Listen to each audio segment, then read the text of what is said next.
नमस्कार मेरे साथियों। मैं आज आप सबके सामने लेखक सुदर्शन जी की कहानी एल्बम लेकर उपस्थित हुई हूँ। तो आइए देखते हैं कि बातों बातों में पता लगाते हैं कि वे मानवता क्या है और तस्वीरें किस में लगाते हैं। यह एक उदार हृदय सेठ की दया और मानवीयता की कथा है, जो किसी की भावना और आत्मसम्मान को ठेस पहुंचाने के बिना मदद करना चाहते थे। पंडित जी लाला सदानंद के लिए से लिया कर्ज चुकाना चाहते थे, पर आर्थिक एवं सामाजिक व्यवस्थाओं के कारण ऐसा नहीं कर पा रहे थे। लाला सदानंद उनकी आत्मा पर पड़े इस बोझ से उन्हें मुक्त करवाने का सफल प्रयास करते हैं और बाद में पंडित जी पर प्रकट हो जाता है।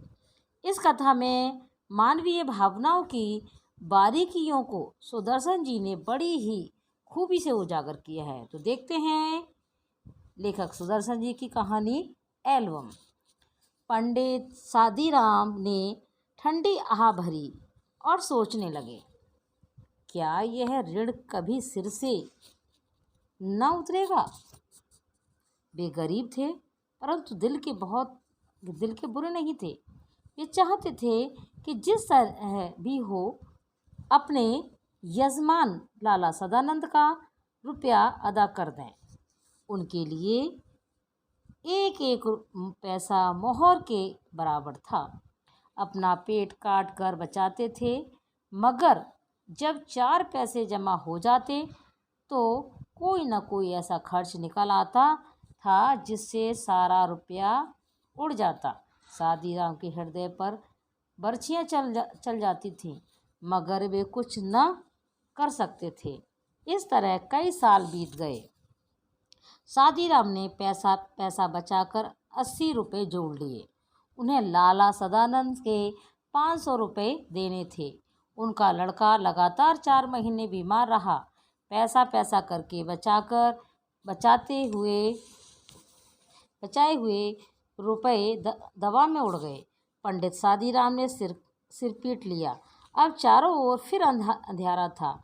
उसमें प्रकाश की हल्की सी किरणें भी दिखाई न देती थीं। लाला सदानंद अपने पुरोहित की व्यवस्था को जानते थे। उन्हें इस रकम की जरा भी परवाह न थी। वे इस बात से इतना डरते थे मानो रुपए उन्हीं को देने हों। उधर सादीराम के दिल में शांति न थी। वे सोचा करते कि यह कैसे भले मानस हैं जो अपनी रकम के बारे में मुझसे बात तक नहीं करते। लाला सदानंद की भलमनसी के सामने वे आंख न उठा पाते थे। एक दिन लाला सदानंद किसी काम से पंडित सादीराम के घर आए। उनकी अलमारी में कई सौ बंगला, हिंदी और अंग्रेजी की मासिक पत्रिकाएं देखकर बोले, यह क्या है पंडित जी?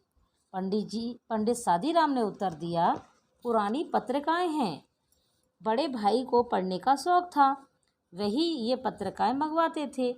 वे जब जीवित थे तो किसी को हाथ ना लगाने देते थे। अब इन्हें कीड़े खा रहे हैं, कोई पूछता भी नहीं। रद्दी में क्यों नहीं बेच देते? इनमें चित्र हैं।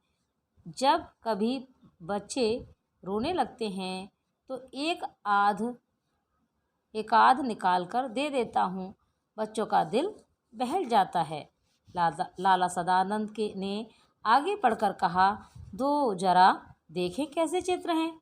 पंडित सादीराम ने कई सुंदर और रंगीन चित्र दिखाए। लाला सदानंद कुछ ही देर तक उलट पुलट देख रहे थे। सहसा बोले, ये चित्रकला के बढ़िया नमूने हैं। अगर किसी शौकीन को पसंद आ जाएं तो 2,000 रुपये बड़ी आसानी से कमा सकते हैं।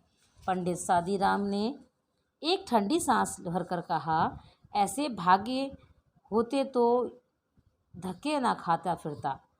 लाला सदानंद बोले, एक काम करें, क्या जितनी अच्छी अच्छी तस्वीरें हैं सबको छांटकर अलग कर लें।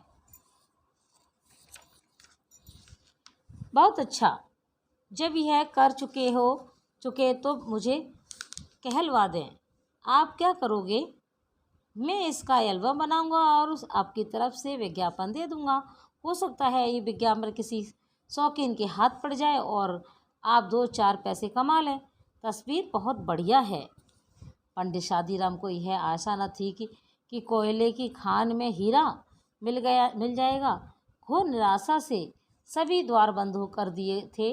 लाला सदानंद के कहने से पंडित जी दिन भर बैठकर तस्वीरें छांटते रहे। शाम तक 200 बढ़िया चित्र जमा हो गए। उस समय वे उन्हें देखकर स्वयं उछल पड़े। उनसे मुख पर आनंद की आवा नाचने लगी। वे इन चित्रों की ओर इस तरह देखते थे मानो उसमें से हर एक में 10 का नोट हो। बच्चों को उधर देखने तक न देते थे। वे सफलता के विचार में झूमने लगे थे। लाला सदानंद ने चित्रों को एल्बम में लगवाया और समाचार पत्रों में विज्ञापन दे दिया। अब पंडित शादीराम हर समय डाकिये की प्रतीक्षा करने लगे। वे रोज़ सोचते थे कि आज कोई डाकिया चिट्ठी आएगी। दिन बीत जाता और कोई चिट्ठी न आती थी। रात को आशा सड़क की धूल की तरह बैठ जाती। मगर दूसरे दिन लाला सदानंद की बातों से टूटी हुई आशा फिर जुड़ जाती थी। दिन बीतते गए। आखिर एक दिन शादीराम के भागे जागे कोलकाता के एक मारवाड़ी सेठ ने एक पत्र लिखा कि एल्बम भेज दो, अगर पसंद आ गया तो खरीद लिया जाएगा। पंडित शादीराम दौड़ते हुए लाला सदानंद के पास पहुंचे और उन्हें पत्र दिखाया। लाला सदानंद ने पत्र को अच्छी तरह से देखा और जवाब दिया, रजिस्ट्री कराकर ये एल्बम भेज दो। शौकीन आदमी मालूम होता है, खरीद लेगा। और मूल्य लिख दो, 1000 रुपये से कम पर सौदा न होगा। कुछ दिन बाद उन्हें जवाब में एक बीमा मिला। पंडित शादीराम के हाथ पैरों से ज़्यादा उनका दिल कांप रहा था। उन्होंने लिफाफे को खोला और उछल पड़े। उसमें 100 के 10 नोट थे। पहले उनके भाग्य से करवट बदल ली। अब वह पूर्ण रूप से उठकर बैठ गया। पंडित शादीराम सोचने लगे कि अगर 2000 रुपये लिख देता तो शायद उतने ही मिल जाते। इस सोच ने उनकी सारी खुशी किरकिरी कर दी थी। सांझ के बाद वे लाला सदानंद के पास गए और 500 रुपये सामने रखकर बोले, परमात्मा का धन्यवाद है कि मुझे इस मार से छुटकारा मिल गया। अपने रुपए संभाल लीजिए। आपने जो दिया और सज्जनता दिखाई उसे मैं मरते दम तक ना भूलूंगा। लाला सदानंद ने हैरान सा होकर पूछा, पंडित जी क्या सेठ ने एल्बम खरीद लिया? जी हाँ, खरीद लिया। और रुपए भी आ गए? जी हाँ, 1000। जी हाँ, नहीं तो मुझ गरीब ब्राह्मण के पास क्या था जो आपको ऋण चुका पाता। परमात्मा ने मेरी सुन ली। मेरा विचार है कि आप ये रुपए अपने पास ही रखें। मैं आपका यजमान हूँ। मेरा धर्म है कि मैं आपकी सेवा करूँ। अगर मैंने 4 पैसे दे दिए तो कौन सा गजब हो गया। पंडित जी की आंखों में आंसू आ गए। वे बोले, आप जैसे सज्जन संसार में बहुत थोड़े हैं।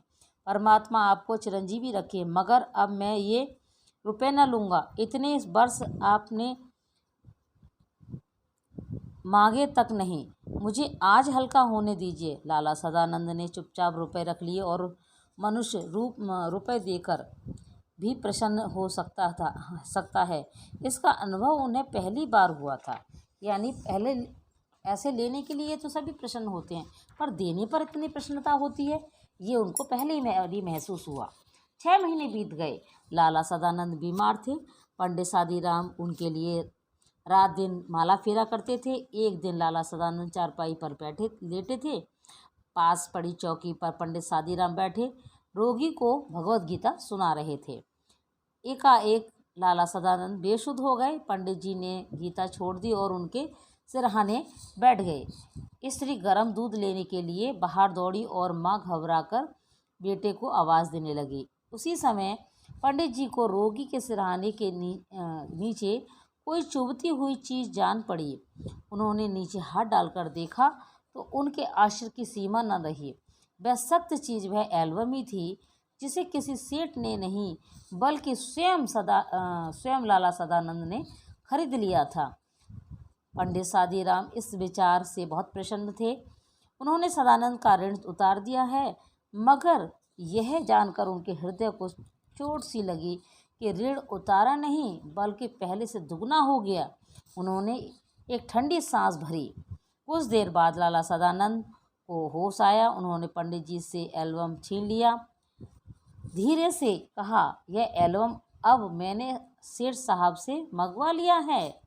पंडित जी जानते थे कि यजमान झूठ बोल रहा है। वे किसी भी तरह यह न कह सके कि आप झूठ बोल रहे हैं, परंतु अब वे उन्हें पहले से भी अधिक सज्जन, अधिक उपकारी और ऊंचा समझने लगे थे। तो बच्चों, आपने देखा कि देखिए किस तरीके से उन्होंने उनकी हेल्प की। इसी तरीके से हमें भी दूसरों की सहायता करनी चाहिए। तो धन्यवाद, आज के लिए इतना ही काफ़ी है। आपका दिन मंगलमय हो।